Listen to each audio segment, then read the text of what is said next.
ఇవాళ వీడియోలో మనం క్వాడ్రాటిక్ ఎక్స్ప్రెషన్స్ మీద వర్కింగ్ ప్రాబ్లమ్స్ నేర్చుకుందాం. వర్కింగ్ ప్రాబ్లమ్స్ ఎలా ఉంటాయంటే 3-4 టైప్స్ ఎలా అయినా ఉండొచ్చు. దాన్ని మనం ఫస్ట్ చదువుకొని ఆ వర్కింగ్ ఏంటి అనేది రాసుకొని దాని నుంచి క్వాడ్రాటిక్ ఎక్స్ప్రెషన్ రాయాలి. ఆ ఎక్స్ప్రెషన్ని సాల్వ్ చేసి మనం ఆన్సర్ కనుక్కోవాలి. ఇదే అన్నమాట మెథడ్. ఇందులో టైమ్ అండ్ డిస్టెన్స్ మీద ప్రాబ్లమ్స్, తర్వాత ఏజెస్ మీద ప్రాబ్లమ్స్, తర్వాత నెంబర్స్ మీద ప్రాబ్లమ్స్, ఇలా రకరకాలు ఉంటాయి. ఫస్ట్ మనము అంటే ఒక్కొక్క ప్రాబ్లం కంటే ఒక్కొక్క మెథడ్లో ఒక్కొక్క మోడల్లో ఒక 3-4 ప్రాబ్లమ్స్ మనం చేసామనుకో, అప్పుడు ఏ మోడల్ ఇచ్చినా మీరు చేయగలరు. సో అందుకని నేను మోడల్ డివైడ్ చేసి ఫస్ట్ టైమ్ అండ్ డిస్టెన్స్ మీద ప్రాబ్లమ్ స్టార్ట్ చేస్తున్నాను. First problem, A train travels a distance of 480 kilometers at a uniform speed. If the speed had been 8 kilometers per hour less than, it would have taken 3 hours more to cover the same distance. Formulate the quadratic equation in terms of the speed of the train. ఓకేనా, ఇది problem మనకి. అంటే ఈ problem అంటే మీకు ఒక్కసారి చదివితే problem అర్థం అవ్వలేదు అనుకోండి, రెండోసారి చదవండి ఆ ప్రాబ్లం. ఓకేనా, రెండోసారి చదివి ఆ ప్రాబ్లమ్ని ఫస్ట్ మీ మదర్ టంగ్లోకి మీరు ట్రాన్స్లేట్ చేసుకోండి. అంటే నేను ఇప్పుడు ఈ ప్రాబ్లం నాకు అర్థమైంది ఏంటంటే, ఈ train travels a distance of 480 kilometers at uniform speed. ఒకే స్పీడ్లో వెళ్తుంటే 480 kilometersని అది ట్రావెల్ చేయడానికి దానికి పట్టిన టైము, ఆ తర్వాత వచ్చి ఆ స్పీడ్ వచ్చి మనకు 8 kilometers per hour తగ్గితే, వెళ్ళే స్పీడ్ కంటే ఉన్న స్పీడ్ కంటే కొంచెం 800 mpలోకి 8 kilometers per hour తగ్గితే, ఇప్పుడు ఏంటంటే ముందు ఉన్న టైం కంటే ఇప్పుడు ఒక 3 hours ఎక్కువ టైం పట్టింది. ఓకేనా, ఇప్పుడు దీన్ని మనం ఏం చేస్తామంటే క్వాడ్రాటిక్ ఈక్వేషన్స్లోకి రాసి ఆ తర్వాత ఏమో find the speed of the train అనేది కనుక్కోవాలన్నమాట. ఫస్ట్ ఇలాంటి ప్రాబ్లమ్స్ చేసేటప్పుడు మనకి ఒక ఫార్ములా ఉంది, distance equal to time into speed. మీరు ఇదొక్కటే గుర్తుపెట్టుకోండి, distance equal to time into speed అని గుర్తుపెట్టుకున్నారనుకో, అప్పుడు మనకి స్పీడ్ ఏమవుతుంది, డిస్టెన్స్ బై టైం. నాకు అదే distance equal to speed into time గుర్తుపెట్టుకోవడానికి కూడా, డిస్టెన్స్ అంటే చాలా పెద్దది, ఎక్కువ దూరం, అది ఈ రెండింటిని మల్టిప్లై చేస్తుంది, స్పీడ్ని టైంని మల్టిప్లై చేస్తుంది. అలా గుర్తుపెట్టుకోండి. అలా గుర్తుపెట్టుకుంటే మీరు ఈ ఫార్ములా తర్వాత ఎప్పుడు కన్ఫ్యూజ్ అవ్వడానికి కూడా వీలు ఉండదు అనమాట. పర్ఫెక్ట్గా గుర్తుపెట్టుకుంటారు. ఓకే, ఇప్పుడు ఆ ఫార్ములా నుంచి speed equal to distance by time ఒకటి వస్తుంది, time equal to distance by speed వస్తుంది. సో నేను ఈ రెండు ఫార్ములాస్లు బేస్ చేసుకొని నేను ఇప్పుడు ఈ ప్రాబ్లమ్ని సాల్వ్ చేస్తాను అనమాట. సో మనకు ఫస్ట్ ఏమి ఇచ్చింటాడో అంటే, మీకు ప్రాబ్లంలో ఎక్కడైతే find the speed of the train అని ఉంటాడో దాన్ని నేను ఫస్ట్ రావడం ఎక్స్ అని రాసేసుకోండి. ఓకేనా, the speed of the train equal to X.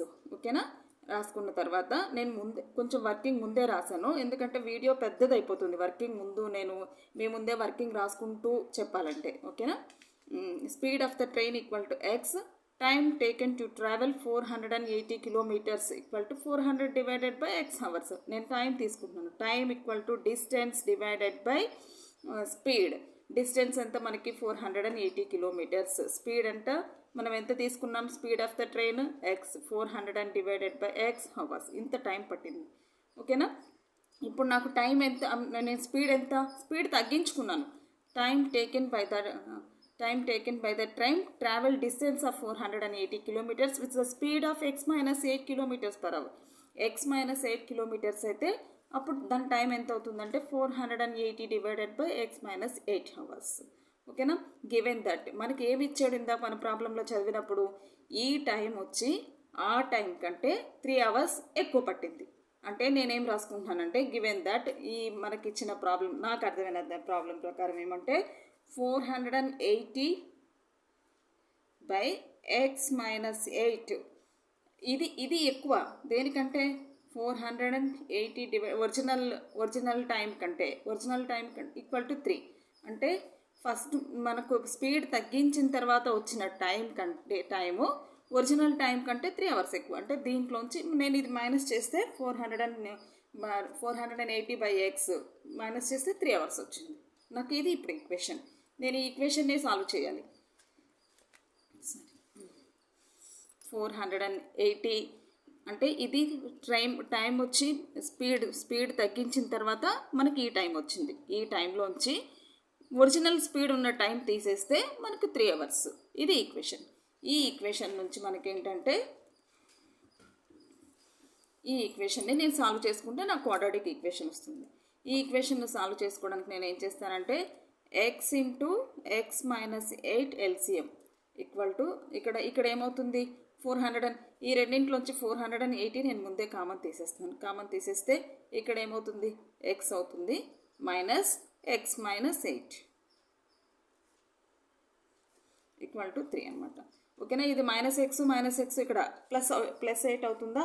ఓకేనా. ఎక్స్ నేను మళ్ళీ ఇంకో స్టెప్ రాస్తాను. 480 x minus X plus 8 by x into x minus 8 equal to 3 అనమాట. So plus X minus X cancel. ఇక్కడ 480 into 8 480 into 8 divided by equal to 3 into x minus 8. ఇప్పుడు నేను 3ని ఇక్కడ కూడా ఇలాగే క్యాన్సిల్ కూడా చేసేయచ్చు. Divided by x into x minus 8. 3తో 3 1s ఇక్కడ ఏమవుతుందంటే 3 1s 3 6 160 into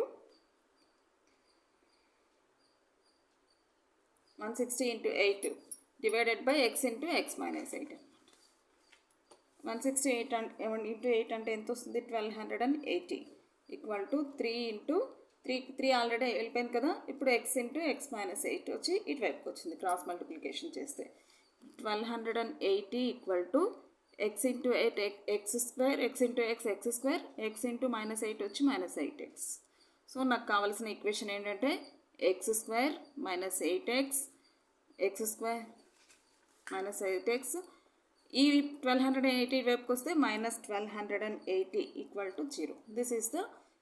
this is the quadratic equation. Okay. ఈ ఈక్వేషన్ని మనం సాల్వ్ చేసుకుంటే అంటే ఇది సాల్వ్ చేసిన మెథడ్ కూడా మొత్తం అంతా నేను చెప్తే ఇంకా వీడియో చాలా పెద్దదైపోతుంది. అందుకే నేను ఈక్వేషన్ వరకు చెప్తున్నాను.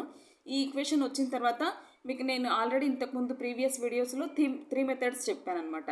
Splitting the middle term and completing the squares method and quadratic formula. ఈ మెథడ్స్లో మీ ఇష్టం, మీకు ఏ మెథడ్ కావాలంటే ఆ మెథడ్ యూస్ చేసుకొని ఈ ప్రాబ్లమ్ని సాల్వ్ చేయొచ్చు అనమాట. సాల్వ్ చేసి ఎక్స్ వాల్యూ కనుక్కుంటే ఫస్ట్ ఒరిజినల్ స్పీడ్ వస్తుంది. ఓకేనా. ఇలాగ మనం సాల్వ్ చేయాలి. ఓకే. Next problem. ఈ ప్రాబ్లం చూడండి. ఈ ప్రాబ్లం ఏంటంటే a train travels a distance of 300 kilometres at a constant speed. 300 kilometres travel చేసింది. If the speed of the train is increased by 5 kilometres an hour. 5 kilometres increase అయింది. ఇంతకుముందు ప్రాబ్లంలో మనకు 8 kilometres decrease అయింది. ఈ ప్రాబ్లంలో ఇంక్రీజ్ అయింది అనమాట. ఓకేనా. The journey would have be taken 2 hours less. Increase అయితే జర్నీ టైం పెరుగుతుంది, తర్వాత ఇంక్రీజ్ అయితే జర్నీ టైం తగ్గుతుంది. ట్రైన్ స్పీడ్ డిక్రీజ్ అయితే జర్నీ టైం పెరుగుతుంది. ఇప్పుడు ఇంక్రీజ్ అయింది కాబట్టి జర్నీ టైం తగ్గింది అనమాట. 2 hours less. Find the original speed of the train. ఓకేనా. మనకు original speed of the train మనం కనుక్కోవాలి. ఇప్పుడు ఈ ప్రాబ్లంలో నేను ఏం చేస్తానంటే నేను వర్కింగ్ రాయట్లేదు. సో మీకు ప్రాబ్లం ఎక్స్ప్లెయిన్ చేస్తున్నాను అంతే, ఎలా రాసుకోవాలి ఏంటనేది. సో నేను ఏం చెప్పానంటే మీకు ఫస్ట్ వచ్చి ఏదైతే ఇచ్చి ఉంటాడో ఫైండ్ ద అని ఇచ్చి ఉంటాడు కదా, దాన్ని ఎక్స్ అనేసుకోండి first. Find the original speed of the train. So original speed of the train equal to నేను ఎంత రాసుకుంటున్నానంటే ఎక్స్ అని రాస్తున్నాను. Original speed of the train x రాసుకుంటే అది ఎంత డిస్టెన్స్ కవర్ చేసింది 300 కిలోమీటర్స్ డిస్టెన్స్ కవర్ చేసింది. 300 కిలోమీటర్స్ డిస్టెన్స్ కవర్ చేయడానికి దానికి పట్టిన time equal to time taken the 300 kilometres equal to x 300 divided by x అంటే distance divided by speed hours అనమాట. ఇన్ని హవర్స్ పట్టింది. ఓకేనా. నెక్స్ట్ ఏంటంటే దీని స్పీడ్ పెరిగింది. ఎంత పెరిగింది? ఈ ఎక్స్కి వచ్చి ఎక్స్ ప్లస్ 5 కిలోమీటర్స్ అయింది. ఓకేనా. ఎక్స్ ప్లస్ 5 కిలోమీటర్స్ అయినప్పుడు దీని స్పీడ్ ఎంత అవుతుంది 300 దీనికి ఎంత టైం పట్టిందంటే 300 divided by x plus 5 hours పట్టింది. ఇప్పుడు ఏమైంది నాకు ఇక్కడ వచ్చి నాకు ఇంకా టైం తగ్గింది. ఒరిజినల్ టైం కంటే ఇక్కడ తర్వాత స్పీడ్ పెరిగిన తర్వాత ఈ టైం అనేది తగ్గింది. కాబట్టి నేను దీంట్లోంచి 300 divided by X minus 300 divided by x plus 5 is equal to 2 hours. ఎంత మిగిలిందంటే నాకు టైం 2 అవర్స్ మిగిలింది. అంటే 300 divided by X minus 300 divided by x plus 5 is equal to 2. ఓకేనా? ఇందులోంచి నేను 300 కామన్ తీసేస్తే మనకి ప్రాబ్లమ్ సాల్వ్ చేసుకోవడం ఈజీ అవుతుంది. నేను 300 కామన్ తీసేసాను. కామన్ తీసేసిన తర్వాత ఇప్పుడు నాకు 1/x minus 1/x plus 5 equal to 2 మిగిలింది. ఇక్కడ 2తో కూడా క్యాన్సిల్ చేస్తాను. 2 1s, ఇక్కడ నేను 2తో కూడా క్యాన్సిల్ చేసేసాను. ఇప్పుడు నాకు ఇక్కడ 150 ఇంటూ ఇక్కడ ఏం మిగిలింది x ఇంటూ ఎక్స్ ప్లస్ 5, ఇక్కడ x plus 5 minus X equal to 1 అనమాట. Plus X minus X cancel. So నాకు మిగిలింది ఏంటంటే 150 into 5 equal to X into X plus 5. ఓకేనా? 150 into 5 750, 15 5 75 equal to X square plus 5x. నాకు ఈక్వేషన్ ఏమొచ్చింది ఇప్పుడు? X square plus 5x minus 750 equal to 0. This is the quadratic equation. ఈ quadratic ఈక్వేషన్ని మీకు ఏ మెథడ్ కావాలంటే ఆ మెథడ్లో సాల్వ్ చేసి మీరు ఎక్స్ వాల్యూ కనుక్కుంటే ఆ ఎక్స్ వాల్యూ వచ్చి స్పీడ్ ఆఫ్ ద టైం అవుతుంది. ఓకేనా? Okay, next problem. ఈ ప్రాబ్లం చదువుదాం. The speed of a boat in still water is 15 km/h. It can go 30 kilometers upstream and return downstream to the original point in the 4 hours 30 minutes. Find the speed of the stream. నాకు first మీకు find the speed of the stream అన్నాడు కదా. So ఏదైతే ఇచ్చి ఉంటాడో find the అని ఇచ్చి ఉంటాడో దాన్ని నేను ఎక్స్ అని రాసేసుకుంటాను. ఓకేనా? ఇప్పుడు నాకు the speed of the stream equal to నేను ఏం రాసుకుంటున్నానంటే ఎక్స్ అని రాసుకుంటున్నాను స్పీడ్ స్ట్రీమ్ది. ఓకేనా? అప్పుడు నాకు ఏమవుతుందంటే అప్ స్ట్రీమ్కి వెళ్ళినప్పుడు ఏమవుతుంది, మనకి అప్లో వెళ్ళినప్పుడు ఆ స్ట్రీమ్ది మనం మైనస్ చేయాలి, డౌన్లోకి వెళ్ళినప్పుడు ఆ స్ట్రీమ్ది మనం యాడ్ చేసుకోవాలన్నమాట. ఎప్పుడైనా మనకు అంతే కదా, ఏదైనా ఫ్లోయింగ్ వాటర్కి ఆపోజిట్గా వెళ్ళడానికి మనకి ఎక్కువ టైం పడుతుంది. ఓకేనా? దాని స్పీడ్ నెక్స్ట్ ఆ ఫ్లోయింగ్ వాటర్తో పాటు వెళ్ళాలంటే డౌన్ స్ట్రీమ్కి వెళ్ళడం అయితే అంటే దాని స్పీడ్ కూడా మనకు కలిసి వస్తుంది. సో ఈ రకంగా మనం రాసుకుంటాం. ఈ రకంగా మనం రాసుకున్నప్పుడు స్పీడ్ ఆఫ్ ద ఇప్పుడు డౌన్ స్ట్రీమ్లో ఏమవుతుంది, ఎంత చెప్పాడు water speed of a boat in still water వచ్చి 15 km/h. ఇప్పుడు దీనికి వచ్చి అప్ స్ట్రీమ్కి వెళ్ళినప్పుడు ఏంటంటే ఈ 15 మైనస్ అవుతుంది, డౌన్ స్ట్రీమ్కి వెళ్ళినప్పుడు 15 ప్లస్ అవుతుంది. ఓకేనా? ఇప్పుడు speed in the down stream తీసుకుంటే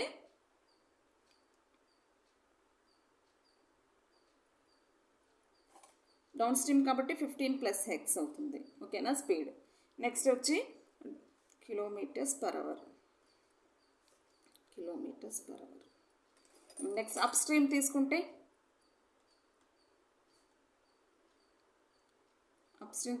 15 మైనస్ ఎక్స్ km/h. ఓకేనా? అప్ స్ట్రీమ్కి ఎంత దూరం ట్రావెల్ చేసింది, మనకు 30 kilometers ట్రావెల్ చేసింది. ఓకేనా? డౌన్ స్ట్రీమ్ అయినా 30, అప్ స్ట్రీమ్ అయినా 30. అంటే ఒక పాయింట్ నుంచి బయలుదేరి మళ్ళీ అలా వెళ్ళి మళ్ళీ తిరిగి అక్కడికి వచ్చింది అనమాట. సో ఈ పాయింట్ నుంచి బయలుదేరింది అనుకో, ఇలాగ అప్లో ఇలా వెళ్ళి మళ్ళీ ఇలా వచ్చింది. సో ఏంటంటే ఇటు 30 kilometers ట్రావెల్ చేసింది, అటు నుంచి ఇటు మళ్ళీ 30 kilometers ట్రావెల్ చేసింది. ఇది అప్ స్ట్రీమ్ ట్రావెల్ చేసింది, ఇది డౌన్ స్ట్రీమ్ ట్రావెల్ చేసింది అనమాట. ఓకేనా?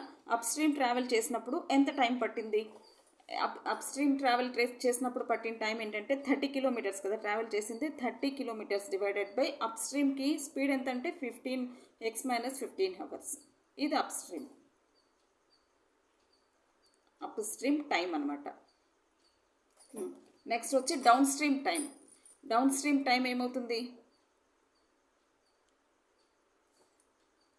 30 divided by 15 plus x plus 15, లేదంటే 15 minus X 15 plus X.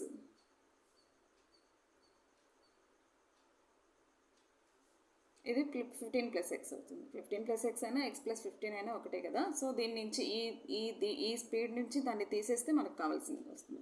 15 - x 15+x. So 30/x+15 అవుతుంది. సో ఇప్పుడు నాకు ఈ రెండింటిని యాడ్ చేస్తే, అంటే ఇక్కడ నుంచి ఇటు వెళ్ళి మళ్ళీ ఇటు రావడానికి పట్టిన టైం నాకు ఎంత అంటే 2 hours. అంటే నేను ఈ రెండింటిని యాడ్ చేసేస్తాను. యాడ్ చేస్తే నాకు 2 hours టైం పడుతుంది. సో ఈ రెండింటిని యాడ్ చేసినప్పుడు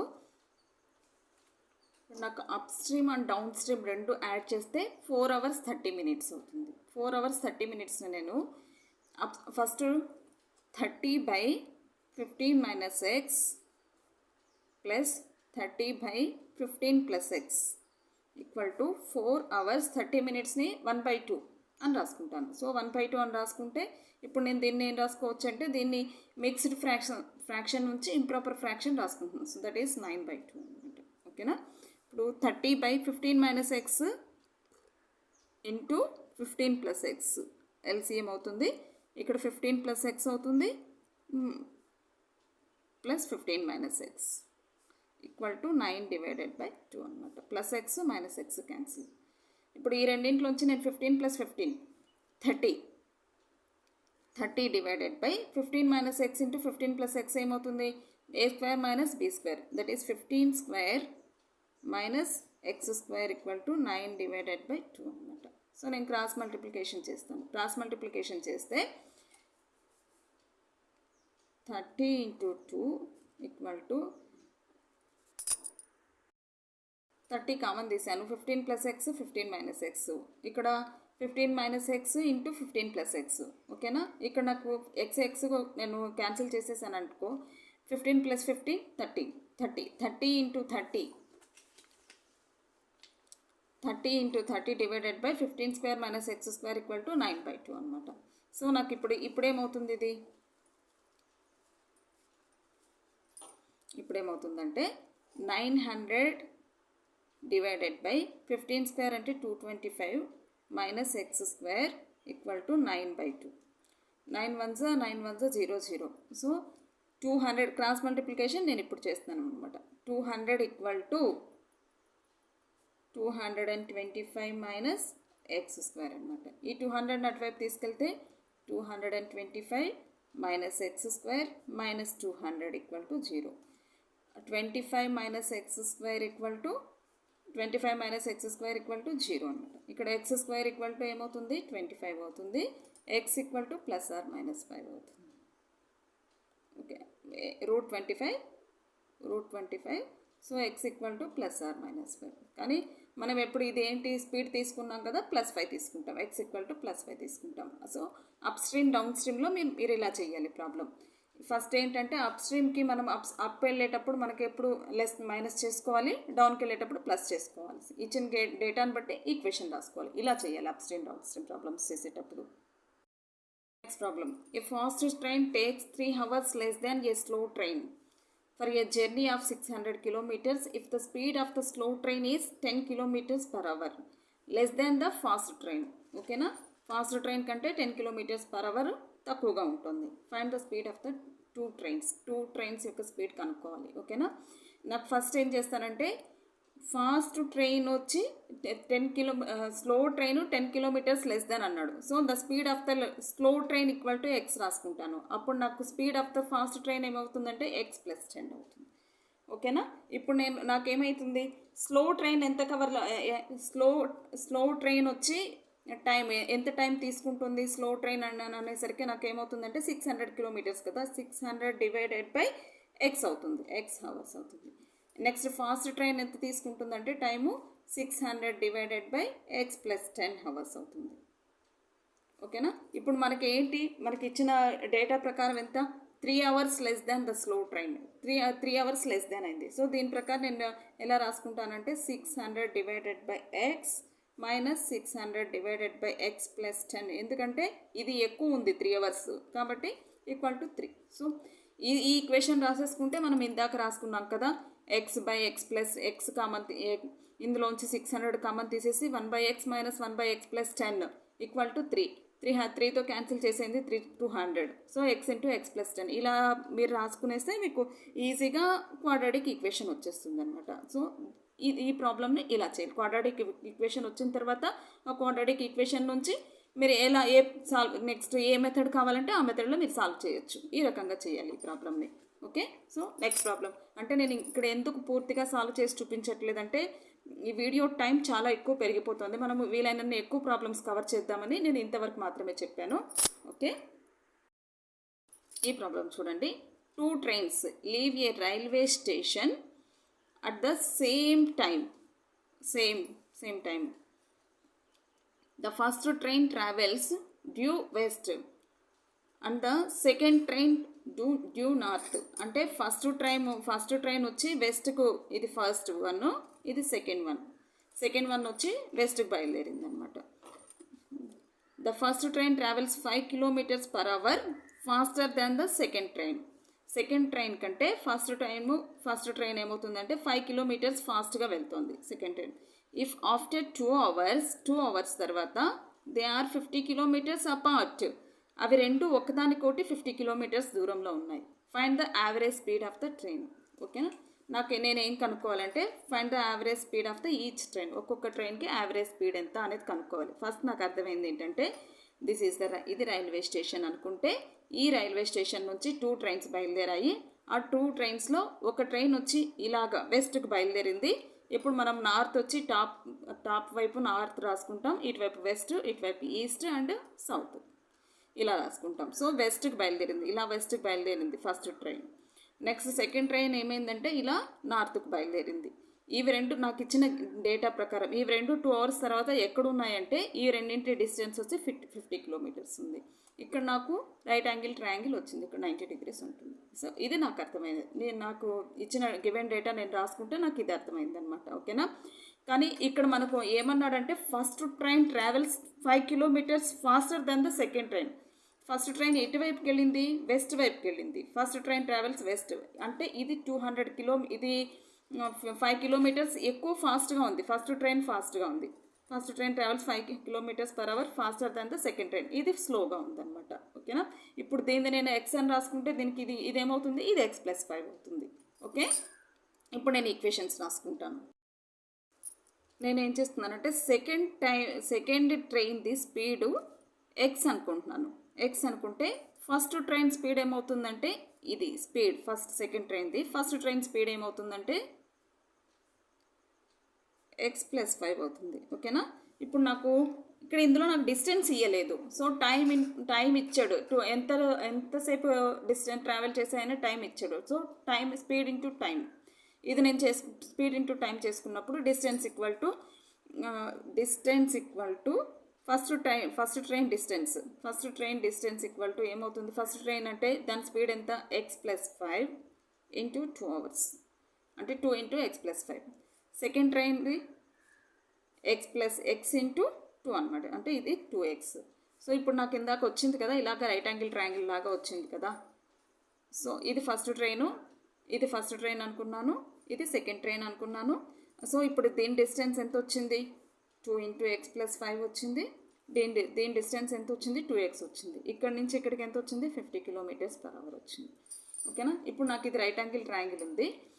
నేను ఎక్స్ వాల్యూస్ కనుక్కోవడానికి నేను దీనికి పైథాగరస్ థీరం యూస్ చేస్తాను. పైథాగరస్ థీరం యూస్ చేస్తే ఏమవుతుందంటే 2 into x+5 whole square plus 2x whole square equal to 50 whole square. నేను ఇలా రాసుకుంటున్నాను. ఇలా రాసుకున్నప్పుడు ఇది 4 into x+5 whole square plus 4x square equal to 5 5 25 2500. Next ఈ రెండింటి నుంచి 4 కామన్ తీసేస్తాను నేను. 4 కామన్ తీస్తే x+5 whole square plus x square equal to 2500. ఓకేనా,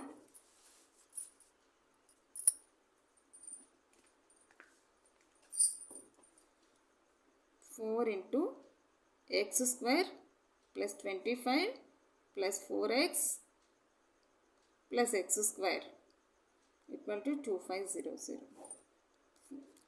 x square plus x square 2x square plus 4x plus 25 equal to 2500 divided by 4 అనమాట. 2x² plus 4, 2x² plus 4x. So ఇక్కడ a plus b ఎక్స్పాన్షన్లో ఇక్కడ 10x అవుతుంది. 2ab 2 into 5, so 10x, ఇక్కడ 10x ఉంటుంది. 2x² plus 10x plus 25 equal to 625. So అన్నీ ఒకవైపు తీసుకొచ్చేస్తే 2x² plus 10x plus 25 minus 625 equal to 0. 2x² plus 10x minus 600 equal to 0. దీన్ని మళ్ళీ 2తో క్యాన్సిల్ చేసేస్తే x² plus 5x minus 300 equal to 0. This is the equation. ఈ ఈక్వేషన్ని మనం solve చేస్తే మనకు కావాల్సిన x వాల్యూ వస్తుందన్నమాట. ఓకే, ఈ రకంగా చేయాలి ఈ ప్రాబ్లమ్స్ అన్నీను. అందరికీ అర్థమైంది అనుకుంటాను. నెక్స్ట్ వీడియోలో మనము ఇంకొక మోడల్ మనం చెక్ చేద్దాం, ఇంకొక మోడల్ మనం ట్రై చేద్దాము. So thank you for watching.